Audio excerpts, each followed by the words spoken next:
If you recently lost your job and your health coverage due to the COVID-19 pandemic and you think you may be eligible for Medicare, you probably have more questions than answers right now.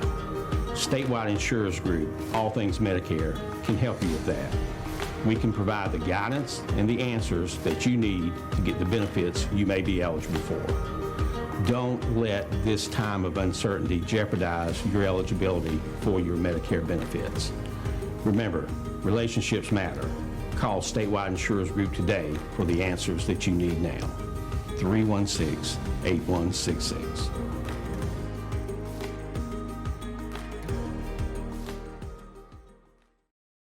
Being prepared and trained is the best way to keep your family safe. The best way to be prepared is to learn from those who've spent a lifetime protecting us. Barnes Safety and Consulting LLC offers concealed carry classes with instructors who are law enforcement officers active and retired with more than 100 years of law enforcement experience. Monthly classes are taught year-round with private classes and special group rates available. Classes are $75 and held in the Bailey area. Call or text 1-800-653-0643. Get your concealed carry permit and avoid becoming a victim.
Hello folks, this is Lindell and Fred. That was a picture of a train that I took in downtown Wilson a few weeks ago. Yeah. Because this whole episode we're going to talk about trains. That's what you're doing here. All right. You're the train expert. Apparently you're the weather expert. You were also what, a high school history teacher? Or was it grade junior, school? Junior high, okay. middle school. Whatever. Yeah. You, man, jack of all trades, right? Yeah, that's usually what my brother used to say, master of none. Yeah. All right, so we're gonna the whole show, nothing but trains, right? And I'm gonna get people on the right track, so we know what we're talking about. We're gonna go over kind of a teaser for my unidentified series that we're gonna start pretty soon. We're gonna talk about all the people in North Carolina that have been killed by trains but are unidentified, right? And then we're going to get into, and after the commercial break, we're going to get a little bit into what you know about trains. What, 13 years as a railroad cop, right? And then 3 summers working in Waycross, Georgia on the yard there. Oh, wow, okay. Which is so huge. I want to hear okay. And then we're going to talk a little bit about one of the most famous legends about trains coming out of North Carolina down by the coast that you're going to enlighten us on a little bit. Okay. And then in the third segment, we're going to talk about a new program that the Department of Transportation is doing to try to solve some of these the death by trains. 22 people died in 2019 on train tracks. So they're trying to fix that. And then I'm going to end with some good news. So well, here we go. We're going to get right into it, okay? Folks, I need to warn you, some of these pictures are gruesome because they are, some of these are pictures of cadavers that were hit by trains or what have you. And even some of the reconstructions are kind of gruesome because they're clay models or whatever based on what someone looked like, But also, at the same time, some of these pictures have never really been shown to the public because they are kind of gruesome, and I think people have shied away from showing them. But you know, how can a family member or somebody identify their loved one if they never get to see the picture? True. Right. So we're gonna show these pictures, folks. So if you got a queasy stomach or whatnot, look away when we show the pictures. So we're gonna get right into it, okay, Fred? I'm ready. You ready? I know you are. You just found out this morning you're gonna be on the show all day, so we gonna roll with it. All right, here we go. This first picture is a white male. His body was found March 3rd, 1984 in Raleigh, right? They estimate he's 25 to 45 years old. The body was on an embankment in a small ravine between the railroad tracks and the U.S. Federal Warehouse just off Garner Road, right? I don't know where U.S. Federal Warehouse is, but I know where Garner Road is in Raleigh. So, you know, if that looks like anybody you know, give us a call, and the number's up on the screens whenever we come back to us. Okay, so we're gonna roll right through these because I got a few of them, and I want to get them out there, and then I'll put these with some more information on the Facebook page and all that stuff later. But since we are talking about railroads, I wanted to get all of these cases out there, Fred, and then I'm gonna pick your brain a little bit about because I know you've had I remember we talked about at least one incident of some bodies on the train tracks. So you know, we'll get to that. Okay, so this next one is a Hispanic male. His body was found March 25th, 1996 in Raleigh. They estimate him to be 25 to 35 years old. And he was found laying below the railroad trestle near North Street and Pine Street Dairy Plant in Raleigh. So apparently he got hit by a train, fell off the trestle. Not a pleasant way to go. Okay, and then this next one is a black female. We don't have a picture of her. She died in July of 1996 in Charlotte. They think she was 30 to 40 years old.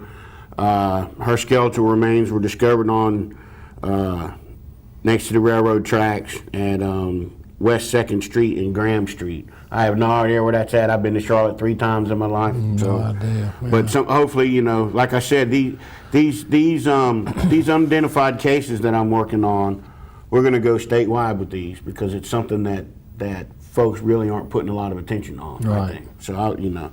Okay, so this next one was a black female. Her body was found May 28, 1997 in Randolph County.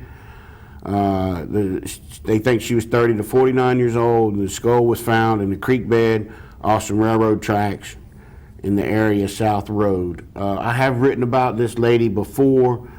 I think that she was a victim of a truck driving serial killer that they locked up several years ago. They called him Teddy Bear, but he wasn't a very nice man. But I'm going to talk about that guy next week. So just letting people know.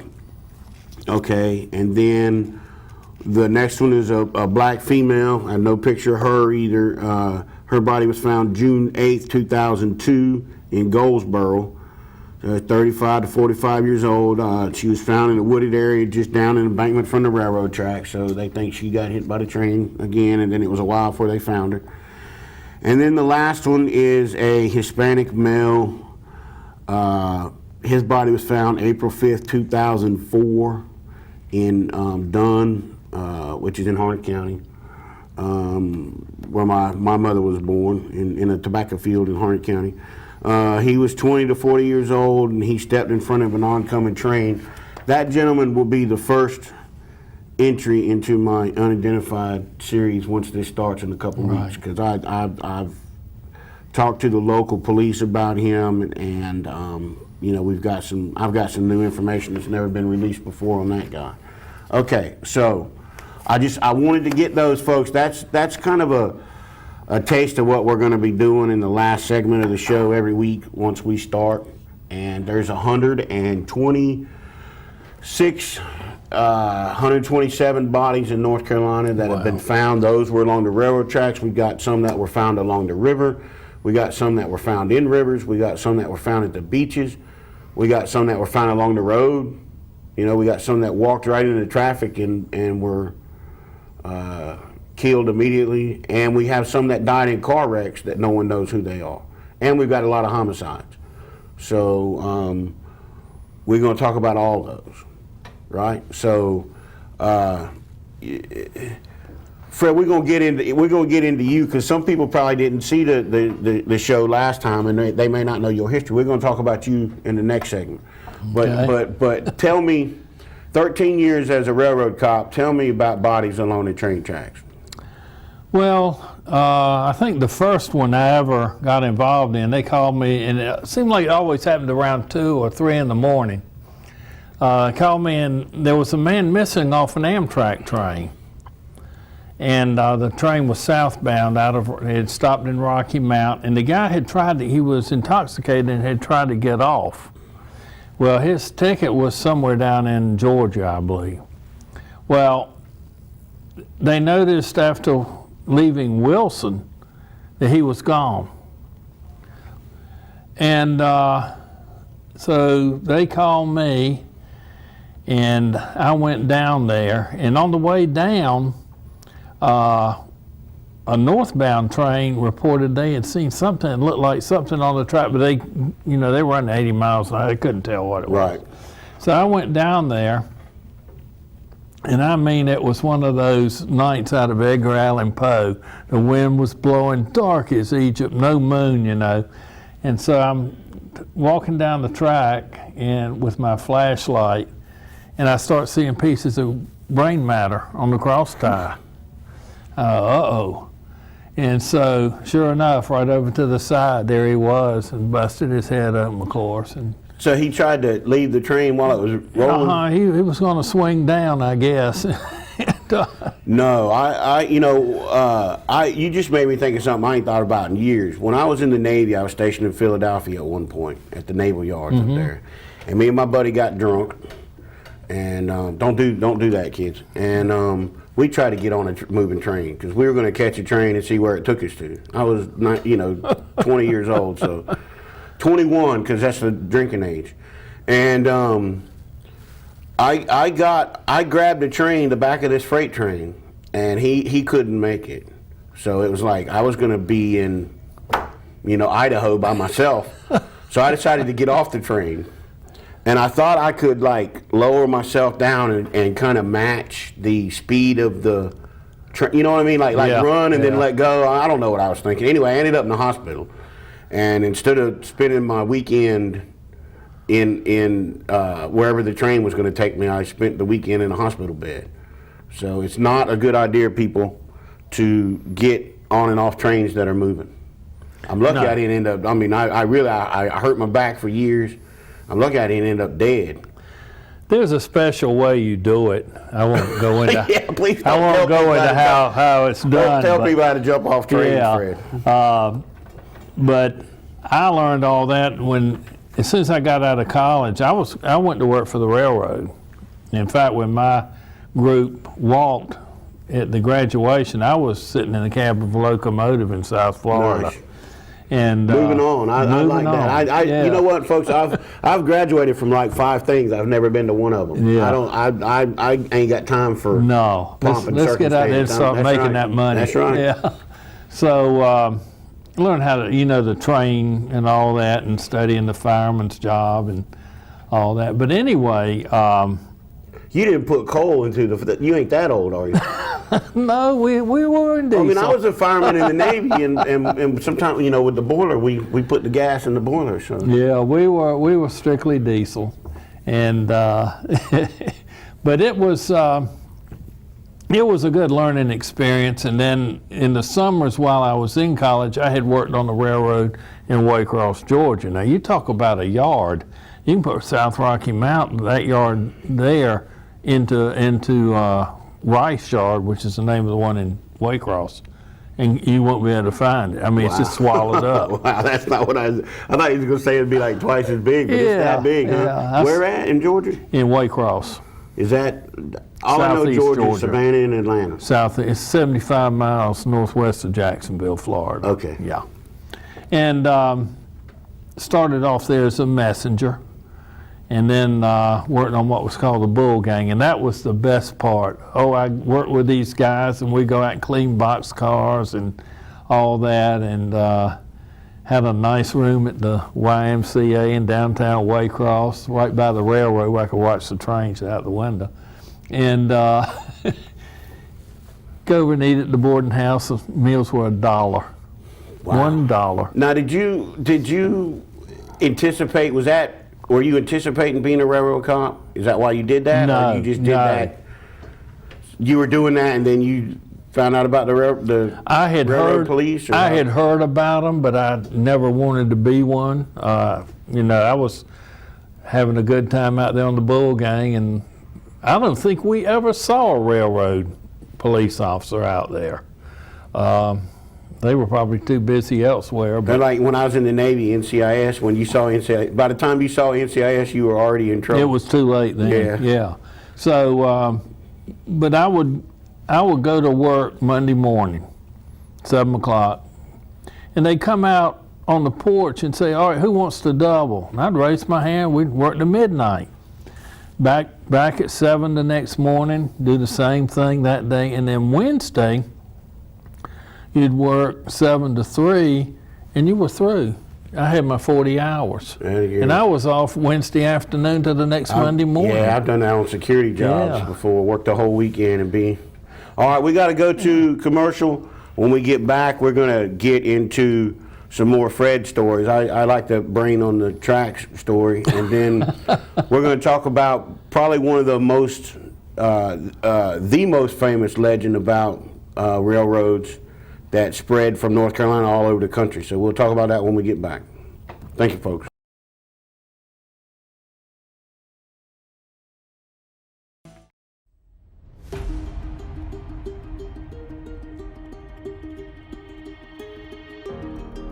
If you recently lost your job and your health coverage due to the COVID-19 pandemic, and you think you may be eligible for Medicare, you probably have more questions than answers right now. Statewide Insurers Group, All Things Medicare, can help you with that. We can provide the guidance and the answers that you need to get the benefits you may be eligible for. Don't let this time of uncertainty jeopardize your eligibility for your Medicare benefits. Remember, relationships matter. Call Statewide Insurers Group today for the answers that you need now. 316-8166.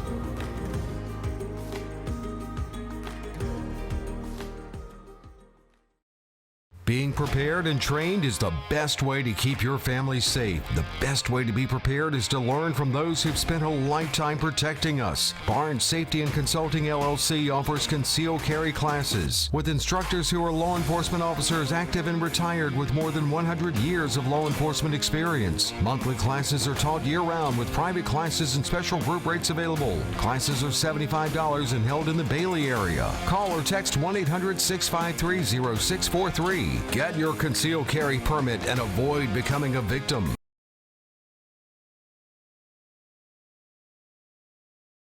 Welcome back, folks. This is the railroad edition of the K-Files. Brittany, who runs the control board back there, her father used to drive a train. Still does. Still does. Okay. Still does. She just showed me a very interesting video. I'm gonna try to get it on our Facebook page later today. It was a train going right through a semi truck like a knife through butter. It's funny when I posted the preview of this on the Facebook page.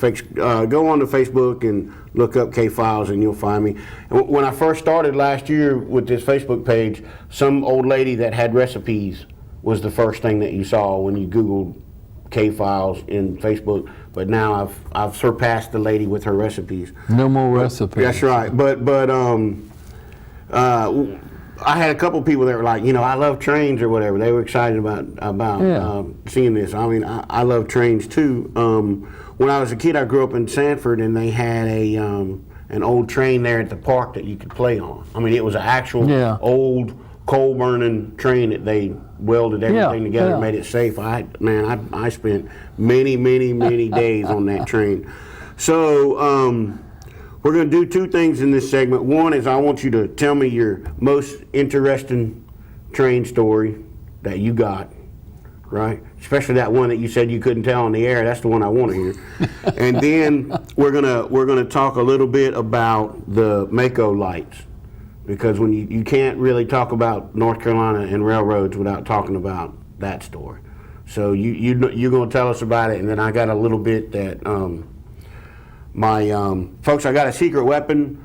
My wife is a librarian. She's the best researcher I've ever known, and anytime that I need something, she finds it for me. So we got some information on the Mako lights. Okay. Some of it probably hasn't been told in a long time. So anyway, Fred, 13 years as a railroad cop, and you worked on the railroad for a while down in Georgia. So tell us some railroad stories. Well, I think. Oh, wait, I'm sorry. Let me interrupt you. You were, folks. This is Fred Holsworth. Holsworth. He had. I mean, literally. I mean, he has been. You were a history teacher. You decided to be a weatherman. That you're doing now, a meteorologist. And prior to that, you worked on the railroad. Right. So I mean, I just wanted to say you've pretty much done all of that, done everything. So tell us about railroad story. Well, I think one interesting one was a murder case that I had. Got a call one Friday evening about 6 o'clock, just about ready to eat supper, and they had found a body on the track under the I-95 bridge at Kenly. And at that time it was double track. It's single track now, but they said it looked like they thought they had run over him, but they stopped the train and went back, and he hadn't been touched by the train. They laid him out long ways rather than across. And so I went down there, and always when you go down to a crime scene like that, I'd fire up a cigar. I kept cigars in the car just for that purpose. This is also the edition of things kids shouldn't do. That's right. We've covered underage drinking, cigars, No cigars. jumping on trains. Wow. And everything I've done, don't do it. Right. Anyway, got down there, and this guy's throat had been cut from ear to ear. And it turned out that he had gotten in an argument with some homeless guy under there, and he had cut his throat and killed him, placed him on the track, thinking that the train would... Wait, though. I mean, he put him on the track long ways, so the train just rolled right over. Right, yeah. Rather than putting him... Yeah, he was across the track. parallel with the rails. If he'd have put him across the track, he might not have ever been found out, maybe. And it would have been, he'd have been cut up so much that you probably couldn't have told his throat had been cut. Wow. Folks, when you place people on the railroad tracks for the purpose of disguising your homicide, don't lay them long ways. But please don't do it. Yeah. Anyway, turned out that the guy that did it was the guy we were looking for in another case, in a theft of railroad equipment from a boxcar at Kenly. Oh, so he was just kind of hanging out at the railroad. Yeah, he was a hobo. He was a railroad addict. Or probably something. not a popular term nowadays, but I mean he was a hobo. Yeah, but anyway, he I think he got 15 years for second-degree murder. Nice. And because it took place in a altercation. Right. And then I was reading the paper after I'd left the railroad and had gone into teaching. I was reading the. You were reliving your glory days. Yeah, well, I was reading the paper, and right. I saw this guy, recognized his name, and daggone if he hadn't stabbed a guy in the back and killed him. Really? So I've seen that a lot over I'm the years. I'm sure he's back in Raleigh now. So. Good grief! In Central Prison. Yeah. There's one guy. I don't want to say too much because it gets off because he had nothing to do with railroads. But this guy killed a man with one punch. They put him in. Well, first of all, he raped a woman in Germany when he was in the army, and then he killed a guy with one punch. He served like 5 years for that. I mean, even less. I mean, because they got him down to manslaughter. And then he killed a man and a woman in a hotel room in an argument over something. So it's like he just kept killing people. They used to call that misdemeanor murder. Back in the 90s, they were just killing people and getting away with it left and right. Yeah. So all right, so I want to talk about the Mako lights for a minute, and I want you to kind of tell people. I mean, a lot of people know what it is. They don't know what it is, but they know what it is, right? You know what I'm saying? So once they start hearing the story, they'll realize they probably heard this as children. Yeah. So tell us about the Mako lights. Well, Mako is west of Wilmington, on the old Wilmington Florence branch of the old Atlantic coastline. And in 1867, there was a rail accident out there. What had happened, the rear car had come uncoupled from the main train, and back then, of course, they didn't have radios or anything like that. And the conductor, whose name was Joe Baldwin, got on the... You know this story well. Yeah, he got on the platform of the rear car and started signaling with us, because there was a train right behind him. He could see the headlight. And he was waving his lantern and waving his lantern, and the engineer on the second train saw him. But you know, you just don't stop a train on a dime. Right. And so they plowed into the rear car, and Joe Baldwin was thrown over into the swamp. Well, In this version, is he decapitated? he is decapitated, Okay. yes. And not long after that, this light began to appear along the tracks, and it would swing back and forth like a lantern, and it would come up and then disappear and then start way back again, you know.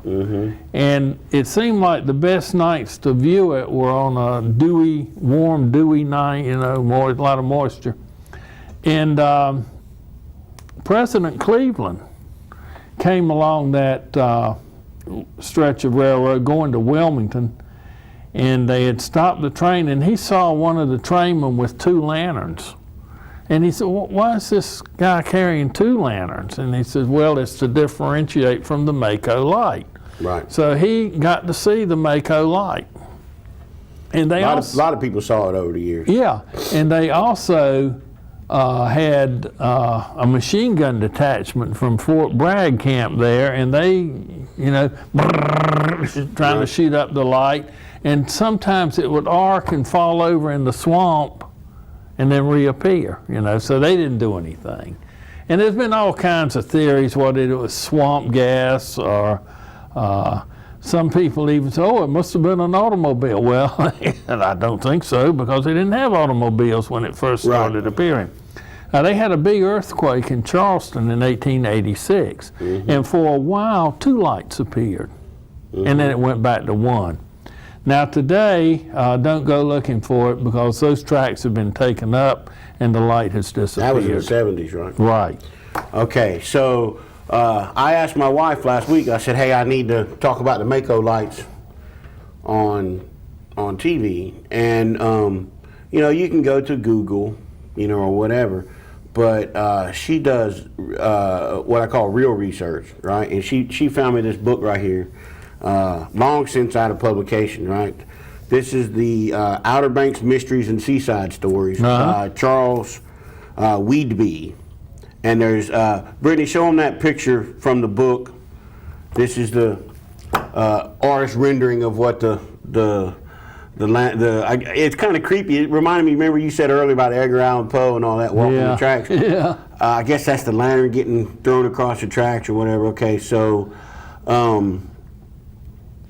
in this book, he does a lot of research that you were talking about, and he addressed everything that you talked about. And the explanations that people came up with is swamp gas, and then the railroad filled in the swamp in 1935.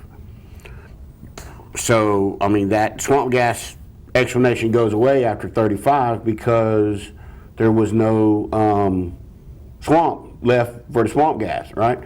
And then, like you said, the other explanation is people were saying that it was headlights coming off the highway and making a certain bend, and then that's how people. But like you said, when the legend first started, there were no highways, right? So that's what. So you got two explanations that kind of overlap, but at the same time they don't fully explain it. And I'm a very skeptical person, right? I have to be in my job. Yeah. Folks, I'm also in my last semester of grad school, and I'll be working. Wesleyan will be hiring me pretty soon, we hope, and to teach English and journalism and all this other good stuff. One of the classes I'm taking now is a class in folklore, and I'm learning how to look at legends and myths and urban legends and see, try to find the truth in them and why they're told. It's not really a debunking exercise, right? Because these stories, even if they're not true, the stories have value because people seem to tell them a lot. Right. I'm working with the college. We're doing research right now on COVID-19 legends and why, the kind of stories that get started around a disease like this. So anyway, in taking what little bit I've learned about folklore and, reading in this book, and I did Google it, that's the easy explanation that it was swamp gas or it was headlights. But the problem is they don't cover the entire span. Yeah. They don't cover the span from the 1860s until 1977 when they took the tracks up. And the crazy thing is that when the tracks were removed, it stopped. So if it's headlights, folks, I'm a completely skeptical person who doesn't believe in anything. But, to me, the most fascinating part of this is when the tracks were taken up. That's it. You can't go down there and see it now. Yeah. So they've had people, and this story originated, the railroad lights legend that has now been adapted to other places across the country started right here in North Carolina at Mako. Right. We got the phone call. Someone is calling. Yeah, Fred, you know how to answer that? I don't. Good morning. Good morning. How you doing? What you got? I was just wondering if Fred would comment on, are they still railroad police in Rocky Mount? And if so, how many? And I see quite a few hobos at different times on South Church Street down around the tunnels. And I just wondered if they was trying to enforce hobos ride the train, because there are a lot of them, and they'll have radios with them. So my question are there still railroad police in Rocky Mount? How many, or what kind of area do they cover? And thank you so much for the program. Really enjoying it. Great question. You. Good. Okay, so first of all, I think we got to call them homeless Americans is what we're calling hobos nowadays. Yeah, these people are basically what you see out there now, transients. A hobo is someone who rides just to get where he wants to go.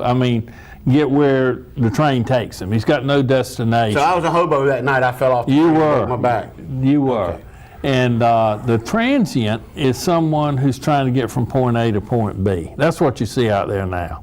Okay. Or when I was out there. And they do have, the railroad still has cops, right? Oh, yeah. Wasn't it the first statewide law enforcement agency, right? Railroad cops? I believe so, yes. When I came here in '74, there were 4 of us, a captain, a lieutenant, and 2 special agents. When I left, there was 1.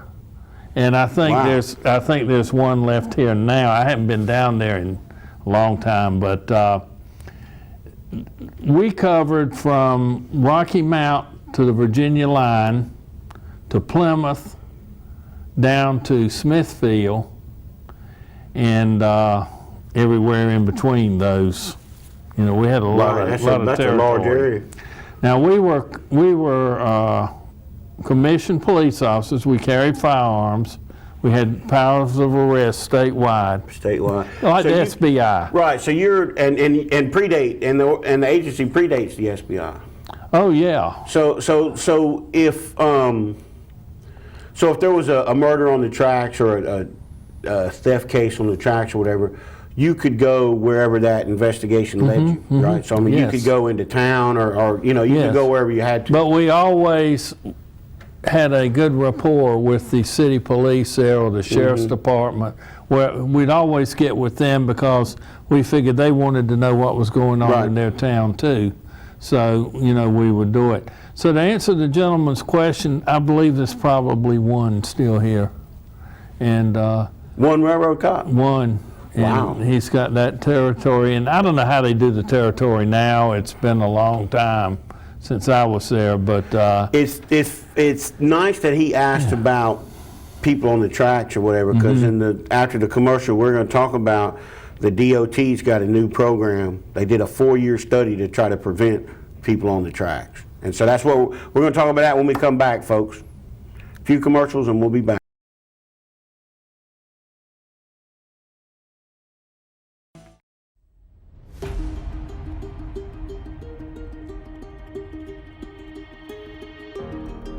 If you recently lost your job and your health coverage due to the COVID-19 pandemic and you think you may be eligible for Medicare, you probably have more questions than answers right now.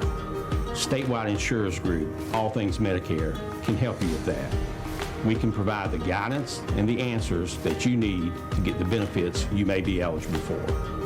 Don't let this time of uncertainty jeopardize your eligibility for your Medicare benefits.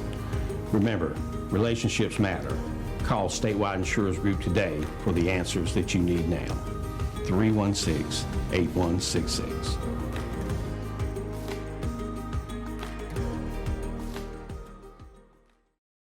Being prepared and trained is the best way to keep your family safe. The best way to be prepared is to learn from those who've spent a lifetime protecting us. Barnes Safety and Consulting LLC offers concealed carry classes with instructors who are law enforcement officers active and retired with more than 100 years of law enforcement experience. Monthly classes are taught year-round with private classes and special group rates available. Classes are $75 and held in the Bailey area. Call or text 1-800-653-0643. Get your concealed carry permit and avoid becoming a victim.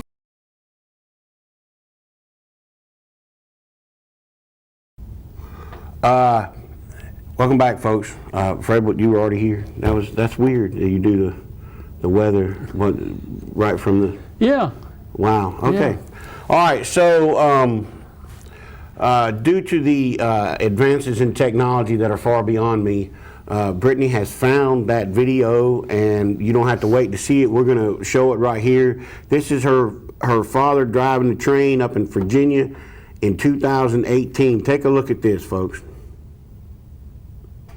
An incredible scene in Virginia as a freight train struck a tractor trailer that was stalled at a railroad crossing. As you can see, the train cut the truck in half. The driver of the truck was able to get out before the collision. No injuries. I sure hope nobody was hurting that, but that is amazing to look at.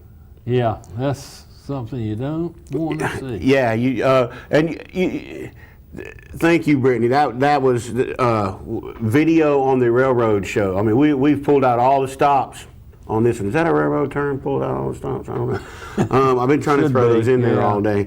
You said something I'd never heard before during the break, and tell us about people who get stalled on the track. Oh yeah, usually at a crossing, if your car or truck or whatever is stalled on the track, there's a number on a post, the signal post, or right there at the crossing that you can call the railroad, tell them that you're stuck, and then they can contact any approaching train by radio. Nice. And I mean, that's really good in the day, in the age of cell phones. I mean, I imagine back in the day it didn't help you much if it was even not there. But so it's interesting.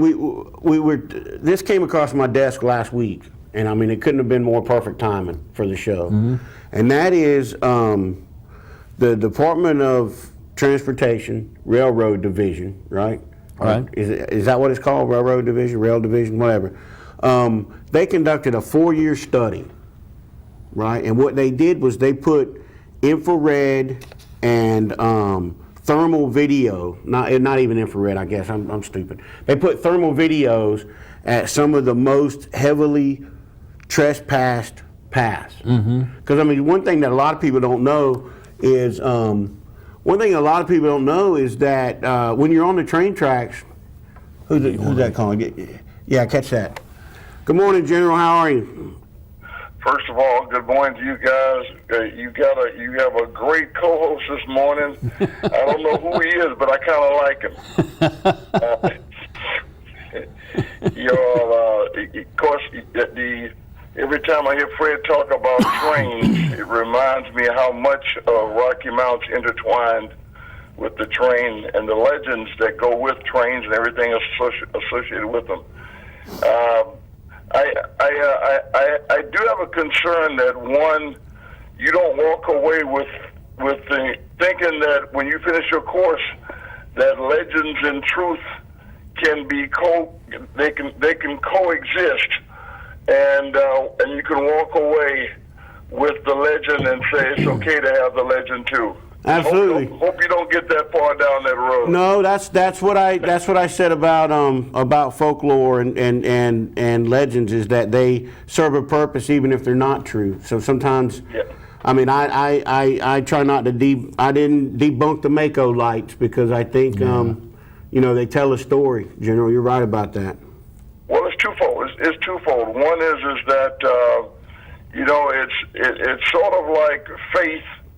At the end of the day, there's two parts of it. One is you've got to if there's a watchmaker, if there's a watch, there's a watchmaker, and if there are lights that you see on the road, somebody's got to figure out where the lights came from, and until the lights go away, and until there's a source or a reason for it, then it really can coexist. But then once you find the truth, once you know there's a truth, then you've got to make sure that, one, you become adamant to make sure that everyone else who still wants to hold on to that myth, drop it. Because while it's a great story, there's still always a truth. So, again, great show. Look forward to seeing you this afternoon. And yes, Fred, as always, you inform us, and you are a great treasure to this area. Absolutely. Thank you, General. Appreciate it, General. Yes, sir. All right. So the DOT, they set up thermal video cameras with motion sensors all over the tracks. Now, what you'll see here is you'll see that guy crossing the railroad tracks right there. Uh-huh. Now, in the dark, you wouldn't even have seen that with a regular video camera. You would not have seen that person.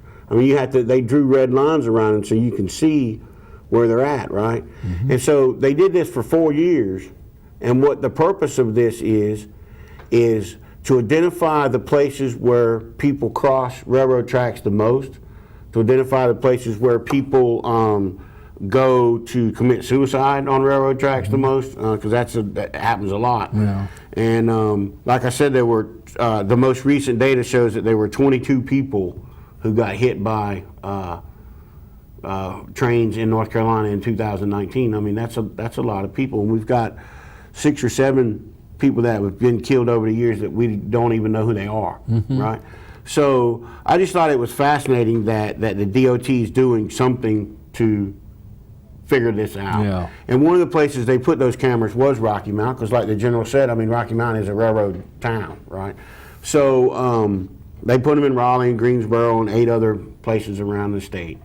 And they're going to take this information, and I found, I like what they said here. They said that they're going to use this information in education, enforcement, and that goes back to I was saying that anytime you're on the railroad track, anytime you're walking on a railroad track, you're trespassing. A lot of people don't know that. They think, it's like the road. Yeah, it's not. It's not public property. I mean, it's not public domain. Right, exactly. No. You can't go walking. I mean, people do. I walk. We take a shortcut sometimes in Spring Hope down, but those railroad tracks aren't even in use anymore. But anyway, anytime you're on a railroad track, you're trespassing on state property, or maybe, I guess it's state property because the DOT is running it. Anyway, you're not supposed to be on railroad tracks. right? Period. Well, actually, So- it's private property owned because the railroad pays taxes on it. Okay, there you go. Yeah. See, that's why you're Yeah. here, Fred. So but anytime you're there, you're trespassing, right? Yeah. So the DOT they gathered this information and they categorized it by when people are on the tracks by season, by month, by day of the week, and by hour of the day. And they're looking at all this.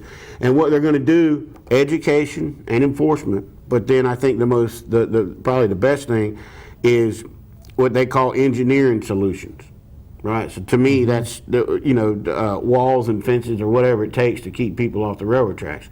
So in other words, if they can identify a mile of track in Rocky Mount where the most people seem to be crossing the tracks or laying down on the tracks or whatever, they're going to put that fence there Right. and try to prevent that.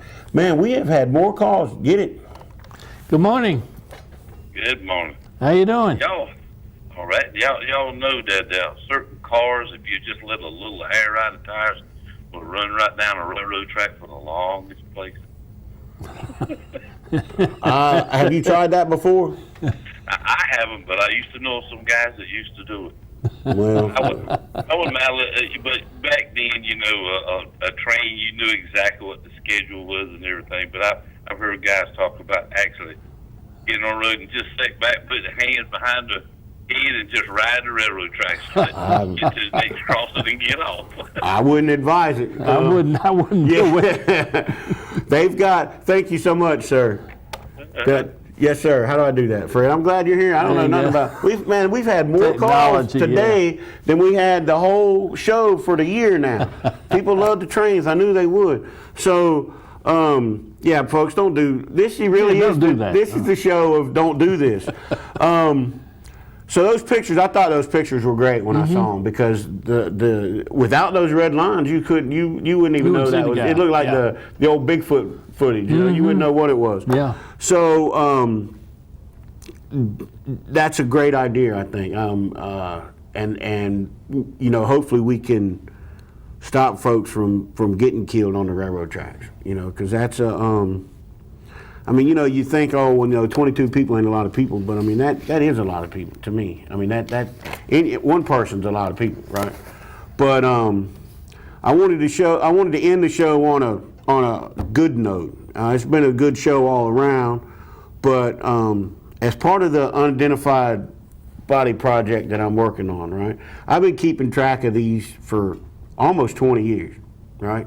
And they come and go because some of them drop off the list or whatever. The list I'm talking about is ever since 2008, the federal government, with the help of some university in Texas or whatever, has kept track of all missing people and unidentified bodies in the United States. And they're broken down by state, by county, whatever. And I had one on the list from Halifax County. There was a woman, they found a woman's body on train tracks in Halifax in 2013. Well, when I went back and I'm compiling this information for now, that case wasn't on the list anymore. I've dealt with NamUs, with the National Missing Persons and Unidentified, whatever. You know how the government is with their acronyms. So anyway, I've dealt with them enough to know that really the only reason that a name comes off or a number comes off the list is if they know who it is, especially unidentified people, right? So I thought, hey, wow, I just saw this 2 days ago, and I said, wow, maybe they know who this woman is. So I talked to Fighting Crime, who's our partner here with the show, with Team Cold Case and all that. And that led me to Scott Hall, who's the Chief Deputy at Halifax County Sheriff's Office.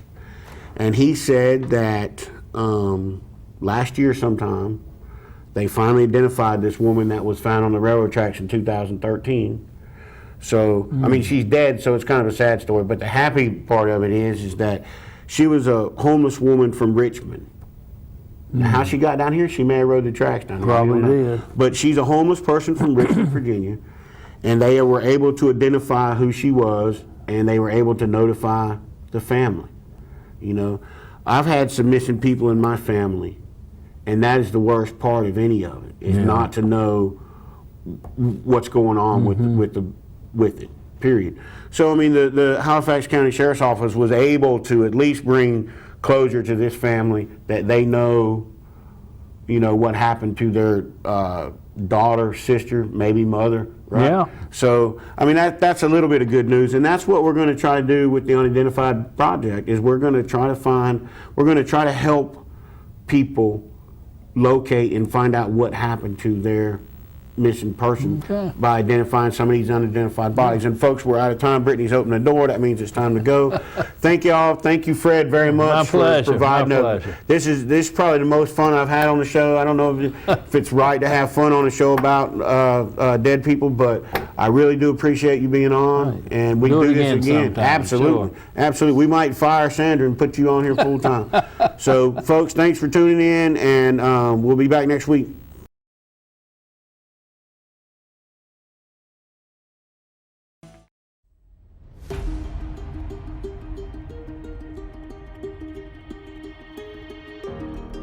If you recently lost your job and your health coverage due to the COVID-19 pandemic, and you think you may be eligible for Medicare, you probably have more questions than answers right now. Statewide Insurers Group, All Things Medicare, can help you with that. We can provide the guidance and the answers that you need to get the benefits you may be eligible for. Don't let this time of uncertainty jeopardize your eligibility for your Medicare benefits. Remember, relationships matter. Call Statewide Insurers Group today for the answers that you need now. 316-8166.